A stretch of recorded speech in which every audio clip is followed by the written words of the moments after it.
महाराष्ट्रात जर BBA, BCA, BMS हा कोर्स करायचा असेल तर CET देणं बंधनकारक आहे. आता प्रश्न हा आहे की नेमका सिलेबस काय असणार आहे, प्रिपरेशन करायचं तर कुठून करायचं, एक्झाम स्ट्रक्चर कसं असणार आहे, चला लवकरात लवकर समजून घेऊया. मित्रांनो, 4 विषय इथे मेजर असतात. पहिला विषय रिझनिंग. आता रिझनिंग मध्ये logical reasoning, abstract reasoning, arithmetic reasoning तिन्ही एकाच ठिकाणी असतील. 40 प्रश्न 40 मार्क.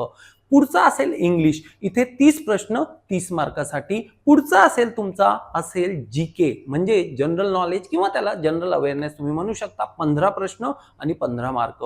पुढचा आणि फायनल असेल कॉम्प्युटर अवेअरनेस, 15 प्रश्न आणि 15 मार्क म्हणजे 40 + 30 + 15 15 मित्रांनो 100 प्रश्न 90 मिनिटं. 1.5 तासाची परीक्षा असेल. कुठली निगेटिव्ह मार्किंग इथे नसते मित्रांनो. त्याचमुळे कॉम्पिटिशन वाढते. ह्या वर्षी तर असं झालं की स्टुडंट जास्त आणि सीट कमी. तर लक्षात ठेवा 12वीच्या मार्क्सला वेटेज नाहीये. फोकस तुमचा सीईटीवर असला पाहिजे. आता प्रश्न हा आहे रेफरन्स मटेरियल कुठून मिळणार. तर मित्रांनो, NSG अकॅडमीने खास करून आपल्यासाठी स्पेशल बुक्स डिझाईन केलेले आहेत डेडिकेटेड फॉर दिस सीईटी.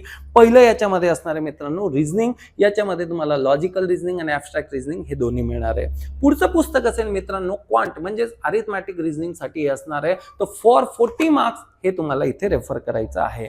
पुढचं असेल इंग्लिश साठी, हे तुम्हाला 30 मार्क्ससाठी रेफर करायचं आहे. नेक्स्ट असेल कॉम्प्युटर अवेअरनेस, 15 मार्कासाठी रेफर करायचं आहे. पुढचं असणार आहे मित्रांनो तुमचं general knowledge, general awareness with current affair. तर मित्रांनो 5 पुस्तकं NSG अकॅडमी तुमच्यासाठी इथे अवेलेबल करून दिलेली आहे आणि ऑनलाईन ऑफलाईन मोड मध्ये सुद्धा प्रिपरेशन सुरू आहे. तर लक्षात ठेवा, जर तुम्हाला टॉप कॉलेज हवं असेल BBA, BCA किंवा BMS साठी तर लगेचच CETच्या अभ्यासाला लागा. Thank you very much.